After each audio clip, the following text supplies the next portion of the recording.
Hey everyone, it's Caitlin and welcome to another video. In this video, I'm going to tell you how you can cook without using oil. This video was actually highly requested by a lot of you, but if anyone is unfamiliar with the concept, a lot of people choose to avoid oil, including myself, because we don't consider it to be a healthy food. Now, I'm not saying there aren't health properties in healthy fats, but just like refined sugar is not as good as unrefined sugar, oil is a refined product. So when you extract the oil from a fruit or vegetable or whatever source it came from, it's also losing some of those nutrients too. So while I'm not opposed to eating healthy fats, I choose to avoid oil and still consume my fats just in their wholer form. So for example, a whole olive or a whole avocado or shredded coconut instead of coconut oil. Now this video is about how to cook without oil, not why I think oil is or is not healthy, but I'm going to put a few helpful links in the description of the video if you want to do further research for yourself. So I think that using oil is pretty much second nature for a lot of people. You know, growing up, we're always just taught that we need to use oil in order to cook our foods, and we never really think anything of it. But in reality, you barely need it at all for most circumstances, and it's really easy to avoid oil and omit it from your diet when you're cooking for yourself at home if you follow a few simple steps. So first, we're going to start with cooking, and I'm referring to cooking as anything that you do to prepare food when you're using the top of your stove. Now, each of these three categories also has a sort of hardware essential, and for cooking, I would say an essential is to get nonstick pans. If you choose to not use oil and you cook in a regular stainless steel or cast iron pan and you don't use oil, the food is always going to stick to the pan. But luckily there are a wide variety of non-stick pans that come in different sizes and shapes and at different price points. So I encourage you to do some research, see what works best for you. That being said, even when you're using a non-stick pan, sometimes the food will stick to the pan, and that's when people would think to use oil. However, you really don't need it. So I think the main reason why people use oil on the stovetop for cooking is to saute vegetables or meat, but I'm pretty sure everyone watching this video is vegan, so we're just gonna go with veggies. In this case, you can easily substitute oil using either water or vegetable broth. Now, personally, I'm pretty lazy and I just use water most of the time, but if you wanted to impart more flavor into the food, I would suggest that you use vegetable broth instead. I would just be wary and look for one that is either lower sodium or no sodium, because depending how much vegetable broth you're adding to your food, the sodium content could add up pretty quickly. Now, when you're using water or vegetable stock, we're not trying to boil the vegetables here, obviously. You're just going to add a small splash of water into the pot before you add your vegetables. So what I do is I add a little bit of splash, probably somewhere between like 2 to 3 tablespoons of water or vegetable stock, and then I let it come up to heat with the pan, and then once it's warm and I can see that the water is starting to steam, that's when I add my vegetables and start to saute them. Now, obviously the water or stock is going to evaporate with time, so as the pan dries up, you just want to add water in 1 or 2 tablespoon increments just to make sure the vegetables stay moist. Now, when you're using water or vegetable stock in a pan, there are some things you're obviously never going to be able to do that you would be able to do with oil, like, for example, frying food. But I feel like that's pretty obvious. However, I do know a lot of people use oil to caramelize onions or peppers, but I wanted to show you guys a hack that I have discovered that allows you to do it without using oil. So conventionally, if you're going to caramelize onions or peppers, you're going to add oil to a pan and you're going to cook them over low heat for a very long period of time. However, when you're not using oil, you're going to start sauteing the vegetables like normally, I'd say over medium heat, adding a splash of water to the pan. And then once they're tender to about your liking, that's when you're going to stop adding water, increase the heat to high heat, and let all of the water evaporate from the pan. Now, during this point, you're not going to touch the vegetables at all. You're going to sort of let them burn and stick to the bottom of the nonstick skillet. And this is allowing them to caramelize and get some of that more burnt, caramelized flavor that you would if you were typically using oil. Now, after they've sat for about a minute or two with no water, that's when I add a splash of water to sort of deglaze the pan. And because it's a nonstick pan, the peppers are going to come right off, but you're also going to get this really deep brown caramelized color and flavor that you would have normally gotten if you were using oil and over a longer period of time. This also takes a lot less time than if you were conventionally caramelizing things using oil, so I think it's a pretty good life hack and I'm pretty happy I discovered it. You could pretty much use it for any vegetable. if you want. I did also want to mention one more thing with cooking, and that is that sometimes people will use oil when they're cooking their grains such as rice or when they're cooking pasta to prevent the food from sticking. Now for me, when I cook rice, I don't really have a problem with it sticking together and getting clumpy. One thing you can do is to rinse your rice before you cook it, and this gets rid of some of the starchy content of your rice, so it's less likely to stick together after you've cooked it and become sort of a goopy mush. And I also, when I reheat my rice, I just add like a tablespoon maybe of water, and that sort of helps the grains to separate, and I never really have any problems with my rice. Now pasta, on the other hand, can stick together. I would suggest that you wash the pasta in cold water as soon as you drain it. You don't want the liquid that the pasta was cooking in to stick to the pasta, because that's going to make it more sticky. If you're saving pasta and you are going to prepare it with a sauce, I would suggest storing it in a little bit of that sauce just to lubricate the noodles and keeping them from sticking together, versus storing dry noodles, which are going to stick together. And even if you coat your pasta in oil, I do think pasta dries out and starts to stick together with time.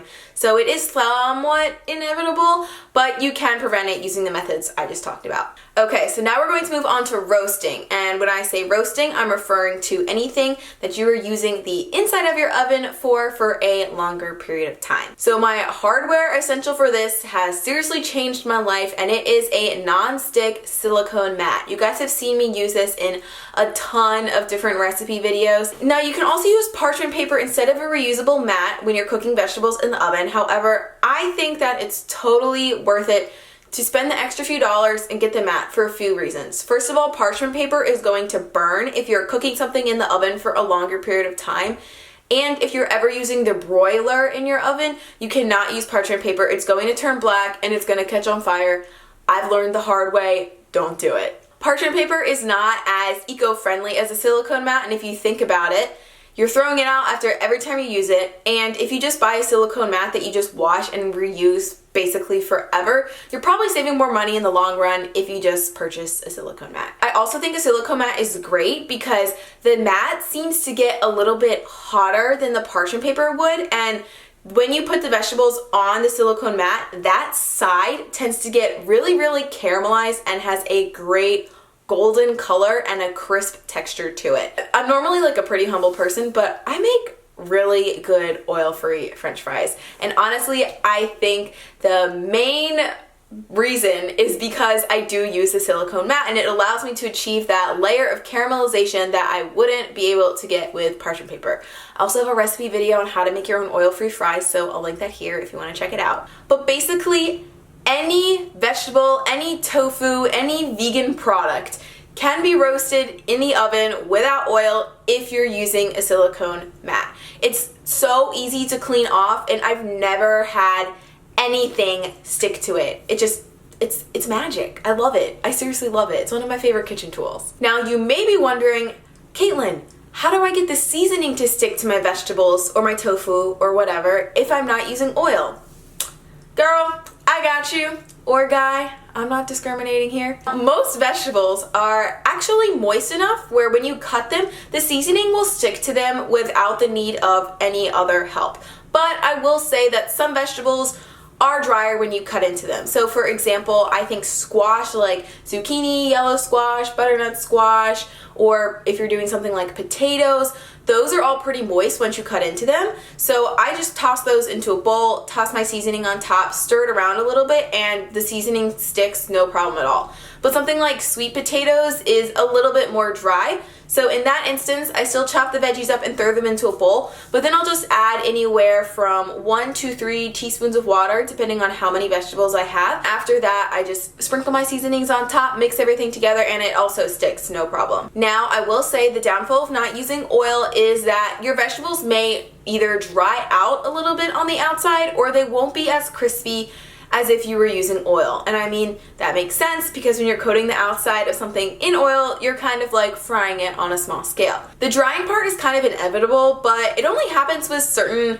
objects, and I find that if you season them enough or coat them in a sauce afterwards, I really don't notice it too much. I mean, I think it goes down to personal preference, but if you want your vegetables to be crispy after you roast them and you're not using oil, you can also easily do this using the broil setting and your oven.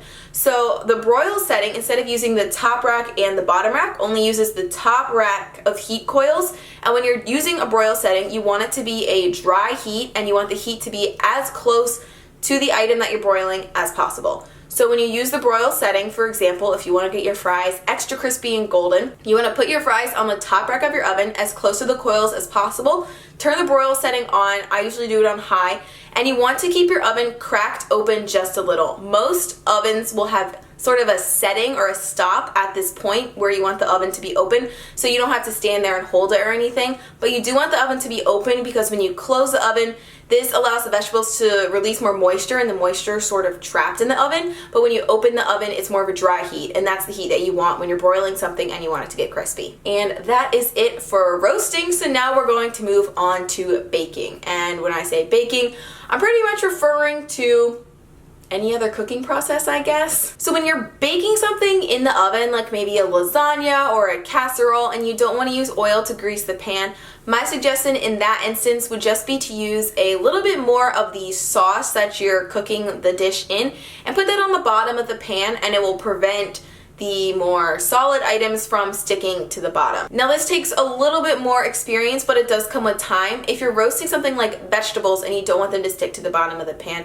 I just put in a little bit more vegetable stock than I would need to cook the vegetables in normally, so you'll have like a thin layer of water on the bottom of the pan. And then this will just slowly evaporate as your vegetables will cook, but if you do it correctly, it will be completely evaporated by the time the vegetables are done, but they won't have had the opportunity to be stuck to the bottom of the pan. I would, again, recommend silicone. So my hardware staple for baking would definitely be silicone trays. So they sell trays of a million different varieties. They have silicone bread pans, silicone muffin molds, silicone donut molds. The list pretty much goes on and on. If you want something in a mold, I think they have it in silicone. Again, this is really, really awesome because it is non-stick. I will say there is one small con to using silicone, where as opposed to a metal pan, it's a lot more flexible when you're holding it. So if you're holding something that's really, really heavy, like a muffin tray, it can like sink in the middle when you're putting it into the oven. So what I do is I just put my silicone mold on top of a normal standard baking tray and then put that in the oven, because it's not affecting the baking tray in any negative way at all, but it just makes it easier to take in and take out of the oven. So you can use like paper muffin tin liners or line a bread pan with parchment paper if you don't want to purchase a silicone item, but again, I do think it's worth the investment. I will admit I don't have a silicone bread pan, and I do use parchment paper mostly for that. But I don't bake like banana breads or breads very often, but I am looking into purchasing one as well. Now, the hardest part of substituting oil is definitely in baked goods or when a recipe like requires oil. If it's a savory recipe like a stir fry or a saute, you can just substitute that with water or leave it out. It's really not going to affect it that much. However, when you're baking, a lot of recipes are made with the oil in mind, because the oil does serve some purpose. So it's either probably used to add moisture to the dish that you're cooking, or to add texture in a sense of fluffiness. So the oil helps to make breads rise and keep them fluffy. So there are two solutions. Solution one, which is probably the easier solution, is find a vegan recipe blog that doesn't use oil and just make their recipe instead, because they've probably tested it a few times and they know it's going to work. Because substituting with other standard recipes can be a little difficult at times. Luckily, there are a decent amount of vegan bloggers, and I think that this amount is growing, who are creating oil-free recipes. I know there are several channels here on YouTube, but if you want recipes with printable blogs, my friend Jasmine, or Sweet Simple Vegan, she has some awesome oil-free recipes, as well as The Vegan 8, Veggies Don't Bite, my recipe blog, self-promo. And also Forks Over Knives and Plant Pure Communities have a lot of oil-free recipes, so I will have those all linked in the description of this video as well. The second solution, which is the one that you probably want to hear, instead of finding a new recipe, you can try to find a substitution for this. So there are a lot of different subs that you can use for oil, but you're going to have to use your brain and figure out which one you want to use depending on the situation. So sometimes you can just substitute with either water or a plant-based milk, like unsweetened almond milk. If you're doing something like a pancake batter or a pizza dough, the oil isn't really that essential to it, and it's just sort of adding moisture, so you can just sub with a little bit of extra liquid in order to compensate for that. I would say equal parts liquid to equal parts oil. Some people also use applesauce as a sub for oil, and this does work. Just keep in mind that applesauce is sweet, so if you're making a savory pizza dough recipe, you probably want to try substituting with water first instead of applesauce, because your pizza is going to taste like apples. However, applesauce is a good sub in baked goods like baked banana breads and cakes and things. Just keep in mind it is going to add more moisture, but it's not going to add fat. And when you add oil, it does add a nice fatty, creamy mouthfeel. So if you're using applesauce, I would maybe sub it like half and half with my next suggestion, or just be conscious of that and know that the recipe is going to taste differently and feel differently when you're eating it. My next substitute that I personally like to do is using nut butters or butters of any sort. So this would include things like tahini, cashew butter, almond butter. You want to use butters or creams that are more neutral in flavor, like the ones I just mentioned. So for example, you wouldn't really want to use something like peanut butter because that has a very strong peanutty taste, and it's definitely going to affect your recipe. And if you don't like the taste of peanut butter, you're not going to like the taste of your new recipe. However, I found it is a lot easier to hide things like cashew butter and tahini depending on the recipe.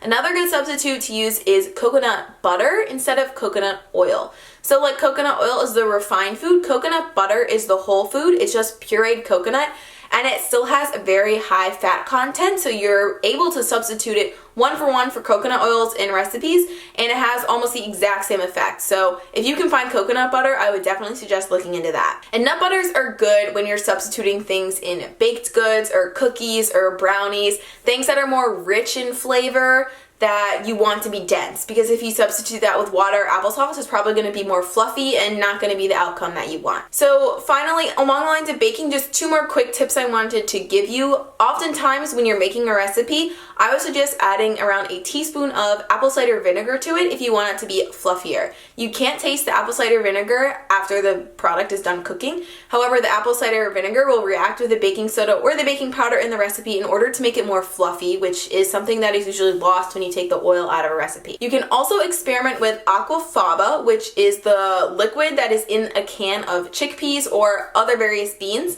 There's a lot of aquafaba recipes out there, so I would probably look at those recipes first, but basically when you whip this water, it becomes a really fluffy texture, almost sort of like whipped egg whites, and I know people will fold it into the recipes in order to make them fluffier again. So that is it for all of my oil substitutes, and on that note, I just want to say, ultimately, there are some recipes that you're never going to be able to make without using oil. Like if you want to make crispy, deep fried Oreos or something, you're gonna need oil for that. I think that's important to admit in saying, yes, when you're not using oil, you are altering the flavor profile of the food a little bit. However, to me, I am happy to do that, and I am completely okay with the taste effects of it because I think it is the best move for my health. And in my everyday to-day cooking, I don't use oil. But if I'm going out to eat or I'm making something for a special occasion, especially when I'm cooking for non-vegans, I still use oil in my food or buy food that has oil in it, because at the end of the day,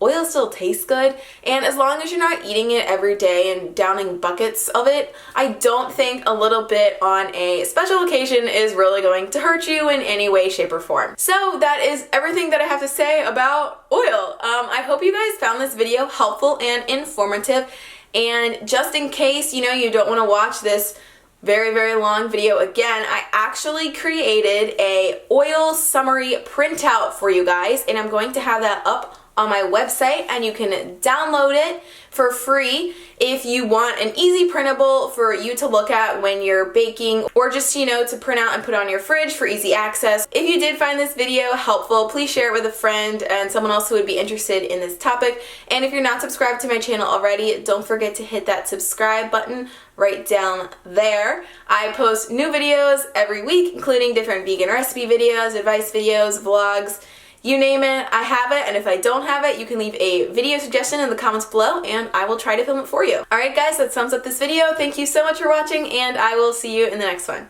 Bye!